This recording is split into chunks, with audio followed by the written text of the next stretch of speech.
அஸ்ஸலாமு அலைக்கும். எல்லாரும் எப்படி இருக்கீங்க? சொன்னாலே நாக்குல எச்சு ஊறும் பாய் வீட்டு சிக்கன் கிரேவி பார்க்கலாமா? தேவையான அளவு உப்பு, 1/4 டீஸ்பூன் மஞ்சள் தூள், 2 டீஸ்பூன் மிளகாய் தூள், 2 டீஸ்பூன் இஞ்சி பூண்டு விழுது, 1/4 teaspoon garam masala, 1 table spoon மல்லித்தூள், 2 டேபிள் ஸ்பூன் தயிர், 1/4 கப்பு மல்லி இலையும் புதினா இலையும் சேர்த்துக்கோங்க.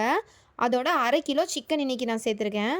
செஞ்சது 1/2 மணி நேரமாவது மேரினேஷன் பண்ணி வச்சுக்கோங்க. கடாயை அடுப்பில் வச்சுக்கோங்க. தேவையான அளவு எண்ணெய் ஊற்றிக்கோங்க.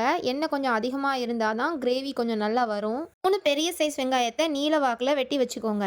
நல்லா கோல்டன் ப்ரௌன் ஆகணும். அதுக்கு கொஞ்சம் லேட் ஆகும். அதெல்லாம் கிரேவி கொஞ்சம் நிறைய கிடைக்கும். டேஸ்ட்டும் சூப்பராக இருக்கும். அதுக்கு கொஞ்சம் லேட்டாக தான் செய்யும். இப்போ மேரினேட் பண்ணி வச்ச சிக்கனை இதோட சேர்த்துக்கோங்க. இது பிகினர்ஸ் கூட செஞ்சிடலாம். ரொம்ப ரொம்ப ஈஸி. தண்ணி எதுவும் சேர்க்காம மீடியம் ஃப்ளேமில் வச்சு மூடி போட்டு கொஞ்சம் கிளறி விட்டுக்கோங்க. அப்பப்போ அதுலேருந்து எண்ணெய் பிரிஞ்சு வந்தோடனே ஒரு மீடியம் சைஸ் தக்காளியை மிக்சியில் அடித்து சேர்த்துக்கோங்க. தக்காளி அதிகமாக ஆயிடக்கூடாது, அப்புறம் டேஸ்ட்டே மாறிடும். புளிப்பொடியும் தக்காளியும் அதிகமாகிடக்கூடாது, இல்லைன்னா இந்த சிக்கன் கிரேவியோட டேஸ்ட்டே மாறிடும். வெறும் ரைஸில் ரசத்தோடு வச்சு சாப்பிட்றதுக்கு அவ்வளோ டேஸ்ட்டாக இருக்குங்க.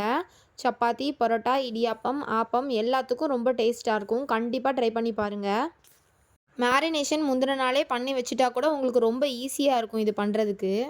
கிரேவி பதத்துக்கு வந்தோடனே 2 கிளாஸ் தண்ணி சேர்த்துக்கோங்க. சேர்த்து மூடி வச்சுருங்க.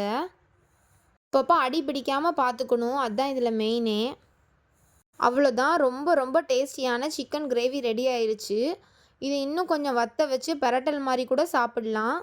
நான் இன்றைக்கி கிரேவி மாதிரி பண்ணியிருக்கேன்.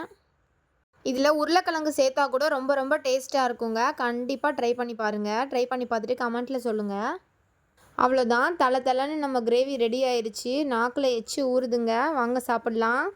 இந்த சண்டே மறக்காமல் உங்கள் வீட்டில் ட்ரை பண்ணுங்கள். நான் இன்றைக்கி சப்பாத்தியும் தயிர் பச்சடி கூடயும் சாப்பிட்றேன். இவ்வளோ பொறுமையாக உட்காந்து என் வீடியோ பார்த்ததுக்கு ரொம்ப ரொம்ப தேங்க்ஸுங்க. கண்டிப்பாக என் சேனல் ஹாப்பி டியூப்க்கு சப்ஸ்கிரைப் பண்ணுங்கள். இது போல் மோர் வீடியோஸ்க்கு உங்கள் பெல் பட்டனை கிளிக் பண்ணி வச்சுக்கோங்க. அப்போ தான் நான் போடுற வீடியோ அடுத்தடுத்து உங்களுக்கு நோட்டிஃபிகேஷனில் காட்டும். தேங்க்ஸ் ஃபார் வாட்சிங். பாய்.